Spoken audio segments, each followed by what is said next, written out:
sampaikan, kita ajarkan kepada warga kita, kepada masyarakat kita, kalau nanti masuk bulan suci Ramadan, khususnya pada awal Ramadan, kita niatnya 2 kali. Yang pertama untuk hari besoknya, kemudian yang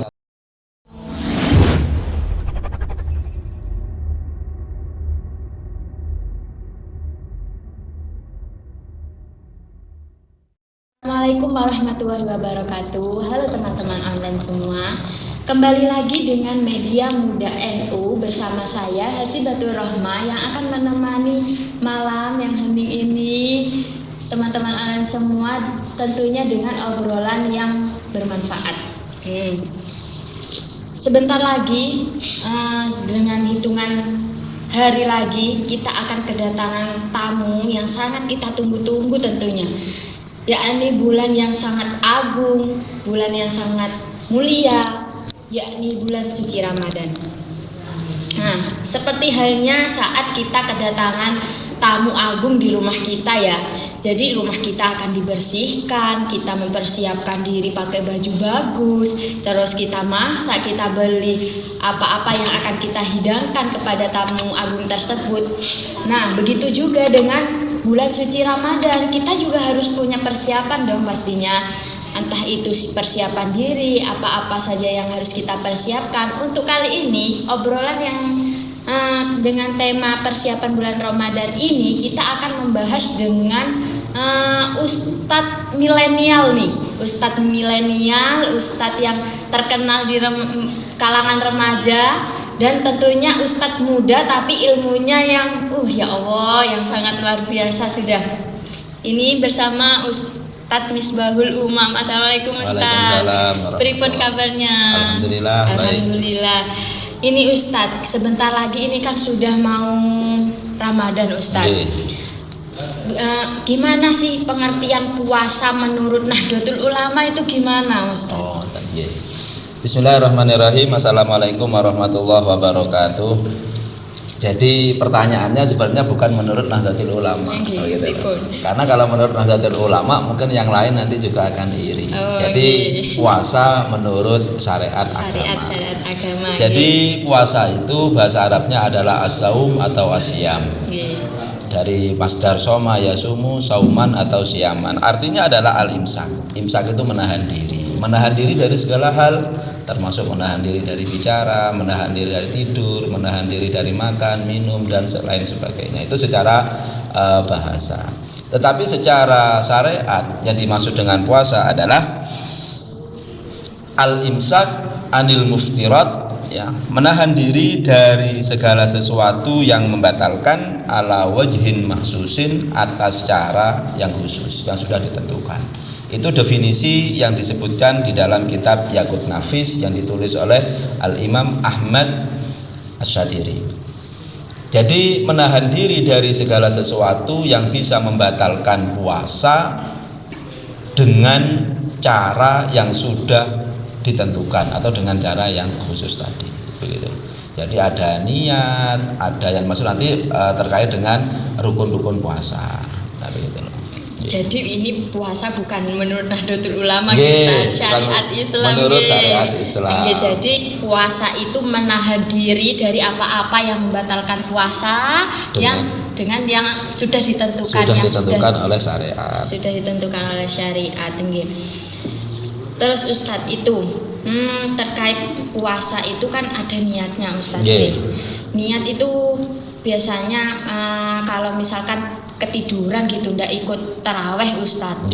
Kan kalau taraweh itu kan baca niat ya Ustadz. Nah, jadi itu ketiduran ndak ikut taraweh lah, bablas sampai setelah imsak Ustadz. Tahu-tahu bangun tidur langsung makan, ndak lihat jam, ndak lihat apa gitu Ustadz, langsung makan. Tahu-tahu sudah dengar Allahu Akbar adzan Ustadz. Pripun niku Ustadz? Satu, ketika ada kasus semacam tadi, maka ada kaidah dari para ulama usul fikih, dia menyangka masih malam, tapi kenyataannya sudah malam itu sudah hilang, gitu loh. Maka tidak dianggap persangkaan tadi. Maka bagaimana status puasanya? Puasanya batal. Puasanya batal. Itu yang pertama. Yang kedua, dia nggak niat. Jadi makan sahur itu bukan sebagai azam, sebagai keinginan untuk melakukan puasa. Jadi harus ada keinginan dalam hati, terbersih dalam hati, saya mau puasa besok. Jadi hanya murni makan di malam hari itu tidak menjadi sebuah kriteria bahwa itu sebagai niat, bukan. Jadi harus ada keinginan. Makanya oleh para ulama kita habis tarawih kita dianjurkan diajak bareng-bareng niat puasa itu dengan mengucapkan nawaitu shauma ghadin an adai fardhi syahri ramadhani hadhihi sanati fardholillahi taala. Yang perlu saya garis bawahi di sini, banyak di kalangan kita membacanya Ramadhana. Padahal itu yang betul adalah Ramadhani. Kenapa? Karena sudah dibahas oleh para ulama, memang betul Ramadhani itu adalah isim ghairu munsharif ziyadah alif nun. Akan tetapi dimudhafkan kepada kalimat selanjutnya. Ramadhani hadhihi sanati, Ramadan tahun ini, begitu loh. Jadi harus dibaca Ramadhani. Jadi kembali kepada hukum asalnya. Beda kalau misalnya itu tidak dimudhafkan, maka betul Ramadhana.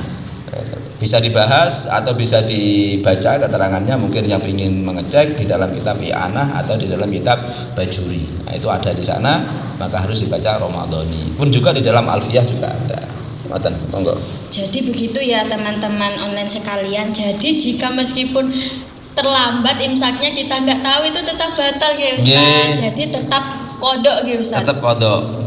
Nah, jadi begini. Jadi kalau dia sudah batal puasanya, tidak kemudian boleh makan semaunya. Dia wajib imsak. Dia nggak boleh makan semaunya. Kemudian wajib kodok, puasanya nggak jadi. Kenapa? Sembrono ya. Begitu. Dan ketentuan lagi untuk biasanya kita jamaah itu menyebutnya niat itu Ramadhana. Nah, seharusnya itu yang betul itu Ramadhani gitu teman-teman. Nah, sudah jelas guys, berarti untuk niat puasa ke depan kan sudah tahu ini kalau bukan Ramadhana lagi tapi Ramadhani begitu.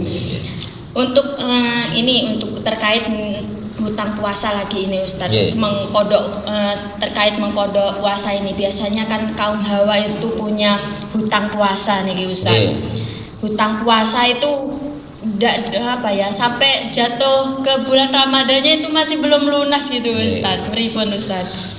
Terkait dengan kaum hawa yang memang memiliki tabiat ya, kodrat ilahiyah, ada datang bulan tiap bulannya, itu ibadah sholat itu tidak wajib dan haram untuk diqadha, tetapi untuk puasa itu wajib untuk diqadha. Bagaimana ketika sampai Ramadan yang tahun depannya belum diqadha atau belum lunas? Maka dia kena dua hukum. Yang pertama dia wajib qadha, yang kedua dia wajib kafarat. Kafaratnya itu bagaimana? Likulli yaumin muddun, per hari dari setiap puasa yang ditinggal itu bayar 1 mud. 1 mud itu kaitannya yaitu dengan 6 on atau 7 on atau 8 on. Bisa dilihat di dalam kitab Fathul Maqadir yang ditulis oleh Mbah Ali Maksum. Nah, seperti itu. Jadi begitu nggih untuk kaum hawa ini, mbak-mbak, ibu-ibu ini, jadi yang punya hutang puasa itu tetap dikodok dan membayar kafarat gitu teman-teman. Nah, kafarat itu 1 mud per hari. Jadi per hari hitungannya itu ada yang 6 on, ada yang 7 on, ada yang 8 on gitu ya Ustaz. Nah, misalkan itu Ustaz sudah hutang sampai jatuh tempo itu tidak membayar, lalu sampai ke bulan yang datang lagi Ustaz, pripun Ustaz? Enggak diserah-serahi Ustaz, gimana? Sampai 2 tahun misalnya, maka berlipat, kafaratnya itu berlipat. Puasanya pun juga sama, kodoknya wajib. Jadi kafarat itu bukan menggugurkan puasa yang wajib dibayar, tetapi artinya bukan menggugurkan artinya kemudian kalau sudah bayar kafarat nggak wajib puasa, tidak.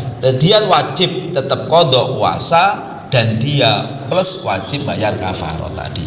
Kalau misalnya 2 tahun ya dikalikan, 4 tahun ya dikalikan begitu. Nah, selain itu dia juga berdosa. Kenapa? Karena dia meremehkan atau menganggap sepele, tidak perhatian dengan perintah Allah Subhanahu wa taala begitu. Nah, ini Jadi sudah jelas ya. Jadi meskipun bulan ini sampai ke bulan Ramadan tetap tidak lunas nggih. Sampai ke tahunnya lagi itu tambah berkali-kali lipat ya Ustaz. Jadi kafaratnya ya berlipat, mengkodoi puasanya juga berlipat begitu nggih Ustaz. Nah, untuk mungkin ini dari teman-teman masih belum tahu ini Ustaz syarat dan rukunnya puasa niki. Monggo Ustaz. Untuk syarat sahnya puasa itu yang pertama ada 4, yaitu yang pertama adalah Islam. Jadi dia harus beragama Islam. Kenapa beragama Islam? Karena agama yang diterima oleh Allah hanya Islam. Inna dina indallahil Islam. Agama di sisi Allah hanya agama Islam. Yang kedua dalam ayat yang lain, "Faman yabtaghi ghairal islami dinan fala yuqbala minhu fa huwa fil akhirati minal khasirin." Barang siapa mencari agama selain Islam maka akan ditolak, tidak diterima oleh Allah, fa huwa fil akhirati minal khasirin, dan kelak dia di akhirat termasuk minal khasirin, orang-orang yang merugi. Jadi syarat ibadah harus Islam. Kemudian yang kedua adalah syaratnya harus al-aqlu, yaitu berakal. Berakal itu artinya tidak dalam posisi gila atau akalnya enggak waras. Jadi harus waras akalnya, sehat. Kemudian yang ketiga yaitu an-niqa minal haid wan nifas, suci dari haid dan nifas. Sehingga orang haid, orang nifas itu haram untuk berpuasa. Dan yang terakhir adalah wal ilmu bikaunil waqti qabilan lisaum. Tahu dan faham bahwa hari di mana dia puasa itu adalah hari yang memang boleh atau bisa dipuasai. Sehingga ketika kita puasa ternyata di hari yang diharamkan berpuasa, maka puasanya menjadi sia-sia, menjadi haram. Nah, begitu loh. Sehingga di dalam kaidah ibadah itu yang menjadi standar 2 hal. Yang pertama adalah kenyataan dari ibadah itu. Yang kedua adalah keyakinan dari orang yang melakukannya. Kita berpuasa, kita berkeyakinan bahwa besok hari Kamis adalah tanggal 1 Ramadan. Tetapi kenyataannya Ramadan belum hari Kamis. Ternyata misalnya hari Jumat atau hari Sabtu misalnya. Maka keyakinan kita yang berkeyakinan hari Kamis itu sudah tanggal 1 Ramadan ya batal, maka puasa kita pun menjadi batal. Begitu loh. Nah, niku untuk syarat ya Ustaz. Untuk rukunnya Ustaz. Untuk rukunnya ada 3. Yang pertama adalah niat. Niat itu dalam madhab Syafi'i adalah harus tiap malam untuk tiap hari besoknya. Jadi niatnya nawaitu shauma ghadin an ada'i fardhi syahri ramadhani hadhihi sanati fardhan lillahi ta'ala. Niat tidak wajib dengan bahasa Arab, bisa dengan bahasa-bahasa yang lain, bahasa daerah masing-masing bisa. Dan niat itu ketika ibadah wajib sebagaimana disebutkan oleh Al-Imam Sumer di dalam kitab Safinatun Najah itu ada 3 tingkatan. Yang pertama ketika ibadahnya wajib itu yang harus ada adalah 3. Yang pertama adalah al-qasdu. Dalam puasa misalnya harus ada nawaitu, kemudian ada fardhon, ada dalam kata fardhon, kemudian ada ta'yin. Sehingga kalau diucapkan saya niat puasa wajib Ramadan itu sudah sah. Saya berniat itu sebagai qasdu, puasa wajib itu fardhon, fardiyahnya Ramadan itu ta'yin. Tahun ini saya niat puasa Ramadan tahun ini itu sudah sah. Tapi yang sempurna nawaitu shauma ghadin an ada'i fardhi syahri ramadhani hadhihi sanati fardhan lillahi ta'ala. Yang pertama, yang kedua, ketika ibadah itu hukumnya sunnah tetapi yang muaqqatah, memiliki waktu. Misalnya semacam sholat rawatib, ya sholat rawatib atau puasa Senin Kemis misalnya, puasa Arafah. Maka yang harus ada 2. Yang pertama harus ada al-qasdu, yang kedua harus ada ta'yin. Saya niat puasa Arafah, selesai. Saya niat puasa hari Senin, itu sah. Gitu loh.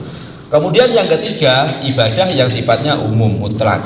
Puasa mutlak, sholat mutlak, atau ibadah-ibadah yang lain yang sifatnya mutlak. Maka yang harus ada cuma 1 qasdu. Jadi usolli, Allahu Akbar, sudah selesai. Saya niat puasa, sudah sah itu.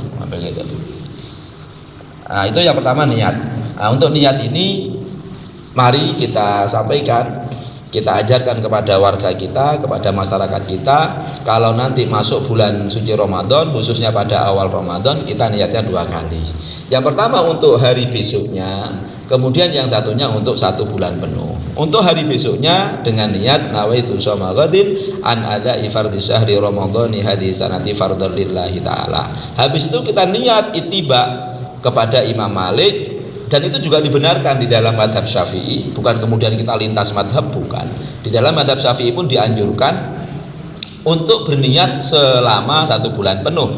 Jadi misalnya dengan niat nawaitu sauma jami'i syahri Ramadan hadhihi sanati fardhan lillahi ta'ala. Saya niat puasa 1 bulan penuh bulan suci Ramadan fardu karena Allah Subhanahu wa taala. Kenapa harus 2 kali? Untuk yang pertama memang kewajiban kita niat. Yang kedua untuk jaga-jaga, takutnya kita lupa di tengah perjalanan selama 1 bulan penuh itu. Sehingga kita sudah punya cageran gitu loh, sudah punya cageran untuk niat, sehingga puasa kita tidak menjadi batal. Yang kedua adalah al-imsak anil muftirat, menjaga diri, menahan diri dari segala hal yang bisa membatalkan puasa, begitu loh. Nah, membatalkan puasa ini ada yang memang batal secara mutlak, ada yang batal hanya pahalanya. Ada 5 hal yang itu bisa membatalkan puasa, pahalanya puasa. Di antaranya adalah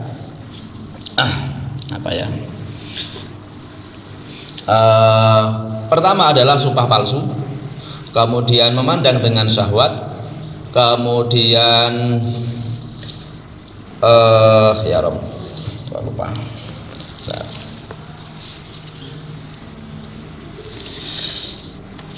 Yang oleh Rasulullah dikatakan kam min shaimin laisa lahu min siyamihi ilal ju' wal atos. Berapa banyak orang yang dia puasa tetapi tidak dapat pahala puasa, tapi hanya dapat lapar dan haus saja. Sumpah palsu, kemudian apa tadi? Memandang dengan cara syahwat, kemudian namimah, ya namimah adu domba, ghibah, ngerasani, kemudian yang terakhir itu lupa satunya. Ada 5 itu ya. Itu ada 5. Lupa satunya. Itu. Jadi pahala puasanya tetap sah, nggak masalah, tapi cuma pahalanya tidak ada begitu.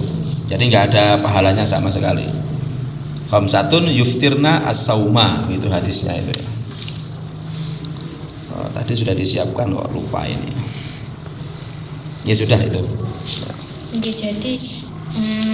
jadi syarat-syaratnya puasa sendiri itu teman-teman ada 4. Yang pertama itu Islam. Jadi agama itu sudah jelas ya, agama Islam itu syarat sahnya puasa itu yang pertama Islam. Yang kedua itu akalnya sehat. Yang ketiga itu suci haid dan nifas. Dan yang keempat itu waktu yang diwajibkan. Nah, untuk Islam sendiri itu untuk syarat sah puasanya. Dan yang kedua itu ada rukun puasa. Rukun puasa itu ada 3. Yang pertama niat. Yang kedua imsak, yaitu menjaga atau menahan hal-hal yang membatalkan puasa. Dan yang ketiga orang yang berpuasa itu sendiri. Nah, untuk niat sendiri itu kita dari Ustadz Misbah sendiri itu menyarankan kita niat 2 kali. Yang pertama di awal puasa tersebut ya. Jadi niatnya itu 2 kali. Yang pertama itu niat untuk hari setiap harinya. Yang kedua itu niat untuk 1 bulan ke depan agar jaga-jaga kalau kita kelupaan itu. Jadi ada ada yang sudah niat gitu loh, gitu. Ya, Ustaz, puasanya tidak sampai batal. Puasanya tidak sampai batal. Nah, untuk Islam ini sendiri, misalkan ini Ustaz, kita ada orang tidak non Islam sampai dia itu pagi itu sampai duhur itu masih non Islam lah, dengar adzan tiba-tiba mau masuk Islam, syahadat Ustaz. Jadi separuh hari itu dia itu kafir ya sebutannya. Kalau setelah duhur itu Islam. Pripun Ustaz? Nah, ketika dia Islam maka dia wajib berpuasa. orang kafir itu juga dituntut untuk melaksanakan syariat ibadah. Sebagaimana firman Allah di dalam Al-Qur'an, "Ma salakakum fi saqar? Qalu lam nakum minal musallin wa lam nakun nut'imul miskin wa kunna nahudu ma'al khaidin." Apa yang menyebabkan Anda masuk ke dalam neraka Saqar? Qalu lam nakum minal musallin, aku enggak sholat. Aku enggak sholat. Nah, itu ditujukan oleh sebagian ulama bahwa untuk mereka. Jadi orang-orang kafir itu tetap dituntut ya dengan hukum syariat, tetapi ketika dia melaksanakan syariat ditolak karena dia tidak Islam. Jadi meskipun beda agama itu ya tetap mengikuti agamanya sendiri, kalau apa ajarannya agama masing-masing gitu lagi Ustaz. Ribun Ustaz. Kalau misalnya dia Kristen misalnya, atau dia Hindu atau agama-agama yang lain misalnya, dia puasa Ramadan misalnya, puasa Ramadan, jadi tolak. Kenapa? Karena syarat puasa itu dianggap sah, syaratnya harus Islam. Kenapa? Tadi sudah saya sebutkan ada ayat Al-Qur'an yang mengatakan inna dina indallahil Islam. Agama yang hak, agama yang benar adalah agama Islam. Oh ya, tadi masalah yang melebur pahala puasa itu ada 5, sebagaimana hadis dari sahabat Jabir, dari Anas, dari Rasulullah, khamsun yuftirna shaim. Ada 5 perkara yang membatalkan puasa. Yang pertama adalah al-kadzibu, dusta. Ya, puasa dusta. Puasanya tetap sah, tidak wajib qadha, tapi tidak dapat pahala. Yang kedua adalah ghibah. Ghibah itu ngerasani ya. Kemudian yang nomor 3 an-namimah, adu domba. Kemudian yang keempat wal yamin al-kadzib, sumpah palsu. Dan yang terakhir adalah wan nazar bisahwah, melihat dengan syahwat. Itu hadisnya dari ya di dalam Ihya, ada di dalam Ihya. Ustaz, jadi untuk apa, kita sudah puasa tapi puasanya sah tapi pahalanya gugur. Wah, gugur. Jadi yang pertama itu ada sumpah palsu Ustaz. Yang kedua itu ghibah. Yang ketiga niku namimah, adu domba. Yang keempat memandang syahwat. Yang kelima dusta. Sudah jelas teman-teman online sekalian. Jadi ada 5 itu yang kita sudah capek-capek nahan haus, nahan lapar, tapi pahalanya kosong nggak ada gitu. Nah, selanjutnya Ustadz, jadi ini bahas lagi nih ke syarat puasa nih Ustadz. Untuk akal nih Ustadz. Jadi misalkan biasanya kan ada itu penyakit ayan nih Ustadz. Jadi pas beli dia itu ikut sahur, ikut niat puasa, tapi tiba-tiba setelah jam 8 pagi dia itu ayannya kumat gitu. Sampai ke duhur, setelah duhur sembuh lagi ngoten ribet Ustaz. Dikatakan di dalam kitab Yaqut Nafis halaman 53, mubtilatus shaum, hal-hal yang membatalkan puasa. Di sana ada 11 ya yang disebutkan. Yang pertama adalah zuhulu ainin ila ma yusama jaufan, masuknya segala sesuatu ain ke dalam bagian dalam yaitu perut ya, min manfidin maftuhin wal qai'u muntah, kemudian wal jima'u wa khurujul mani bimubasaratin, sampai kemudian ada wal jununu walau lahdotan, gila meskipun hanya sesaat, kemudian wasyukru wal igma'u inta'adda bihima walau lahdotan, mabuk atau pingsan meskipun hanya sesaat. Ketika mabuk dan pingsannya itu ada unsur kesengajaan begitu. Jadi meskipun hanya sebentar ya bisa membatalkan puasanya. Ketika batal ya wajib qadha. Jadi hal-hal yang membatalkan puasa itu yang pertama gila itu Ustaz. Gila meskipun sesaat. Jadi meskipun hanya sesaat itu batal. Yang kedua itu mabuk atau pingsan dengan sengaja. Ada unsur kesengajaan. Ada unsur kesengajaan Ustaz. Nah, untuk selanjutnya ini masih syarat puasa Ustaz, kita bahas satu-satu. Ini yang terakhir itu ada waktu yang diwajibkan. Nah kan kayak yang pembahasan awal tadi, tiba-tiba hari Kamisnya puasa padahal belum waktunya puasa. Supaya kita tahu itu gimana itu Ustaz. Jadi bagaimana kita memulai puasa itu Rasulullah Shallallahu Alaihi Wasallam sebenarnya sudah ngasih referensi kepada kita, sudah ngasih aturan. Dari sahabat Ibnu Umar radhiyallahu taala anhu, sami itu Rasulullah, beliau mengatakan idza ra'aitumuhu fasumu. Ketika kalian melihat hilal, puasalah. Wa idza ra'aitumuhu fa'aftiru. Ketika kalian melihat hilal, maka berbukalah. Artinya Ramadan. Ketika habis Ramadan. Fa in huma 'alaikum faqduru lahu. Muttafaq alaih. Ya, di dalam kitab Bulughul Maram seperti itu. Dalam sebagian hadis disebutkan sumu li ru'yatihi wa aftiru li ru'yatihi. Puasalah kalian karena melihat hilal dan berbukalah kalian karena melihat hilal, begitu. Bagaimana fenomena yang ada di tengah masyarakat kita? Sebenarnya kita sebagai warga negara Republik Indonesia khususnya, kita sudah diatur oleh undang-undang, bahkan syariat pun sudah membenarkan dan melegalitas bahwa kita yang ada di negara Indonesia khususnya itu puasanya tidak usah bingung. Kenapa? Karena Kementerian Republik Indonesia khususnya Kementerian Agama sudah berusaha semaksimal mungkin merangkul seluruh ulama, tokoh-tokoh masyarakat untuk sidang isbat, yaitu melihat hilal itu. Sehingga kita tidak usah bingung kapan puasa, tinggal nunggu aja keputusan dari sidang isbat itu sudah selesai, begitu. Jadi kita gak usah bingung cari lihat hilal gitu, karena sudah ada timnya itu. Sudah ada timnya yang dia sudah ahli. Nah, terkait ini kembali lagi setelah ke syarat puasa, Islam, akal, suci haid dan nifas, waktu yang diwajibkan sudah jelas kita kasih contoh-contohnya. Untuk rukun puasa nih Ustadz. Rukun puasa tadi sudah. Yang pertama adalah niat, yang kemudian adalah harus suci, al-imsak anil muftirat, kemudian 3 as-shaim, orang yang berpuasa sendiri, begitu loh. Tadi juga sudah dijelaskan puasa itu ada yang sah tapi nanti pahalanya gugur, nanti itu juga sudah dibahas. Terus ini lanjut karena sudah jelas ini Ustadz untuk puasa. Nah, kita beralih ke tarawehnya Ustadz. Taraweh itu biasanya kan kalau di musola itu kayak cepet-cepetan ya Ustadz, rukuk, sujud gitu Ustadz. Ya apa itu apa asah ngoten niku Ustadz. Terkait dengan sholat taraweh yang ada, sholat itu ada syarat rukunnya. Ketika syarat rukun itu terpenuhi, maka secara hukum syariat ya sah-sah saja, begitu.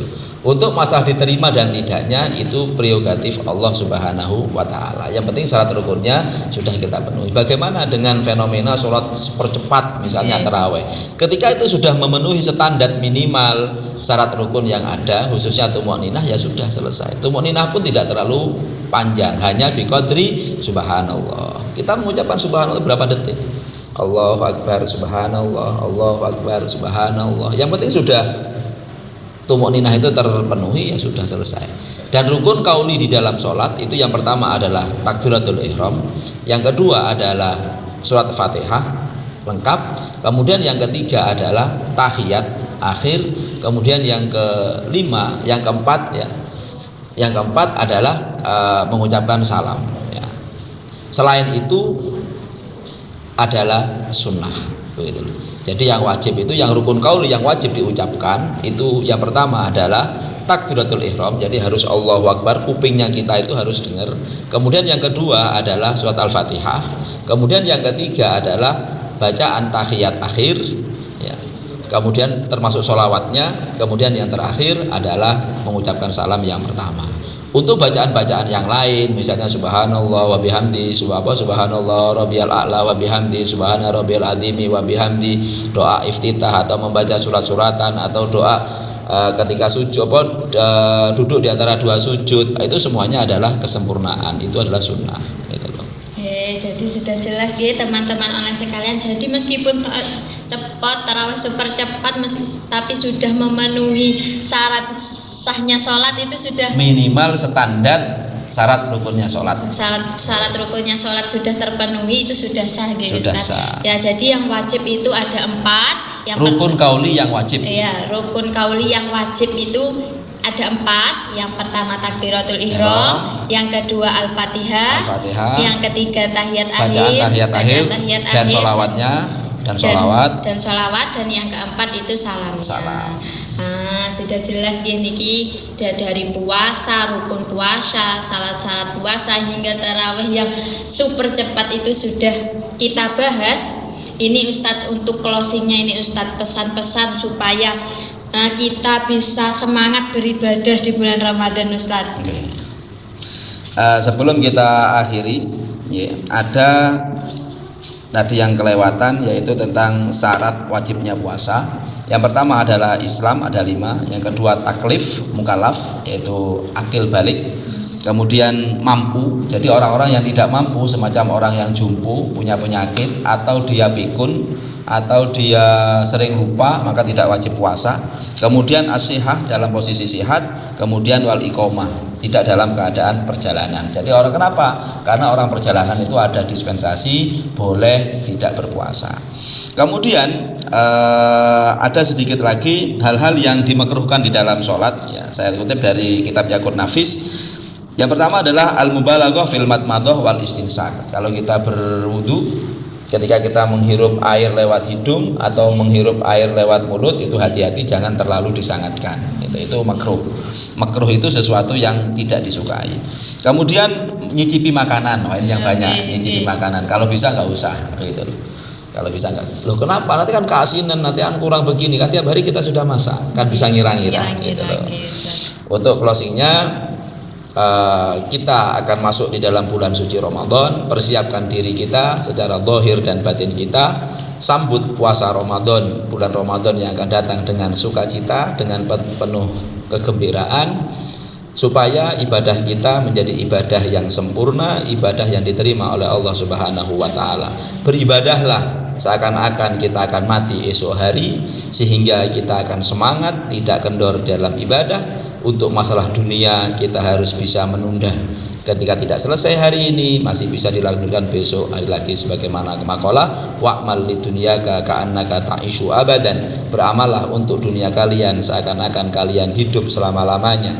Artinya bukan kemudian kita semakin giat bekerja, bukan.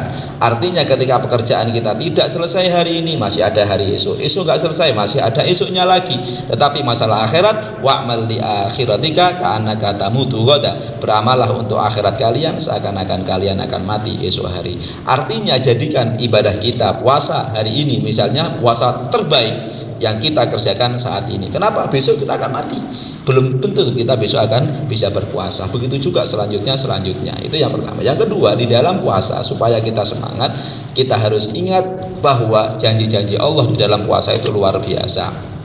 Innallaha la yukhliful mi'ad. Allah tidak pernah mengingkari janji-janjinya. Pahala yang Allah janjikan kepada orang-orang yang berpuasa, orang-orang yang beribadah di bulan suci Ramadan dalam berbagai macam bentuknya, itu dilipat gandakan yang luar biasa.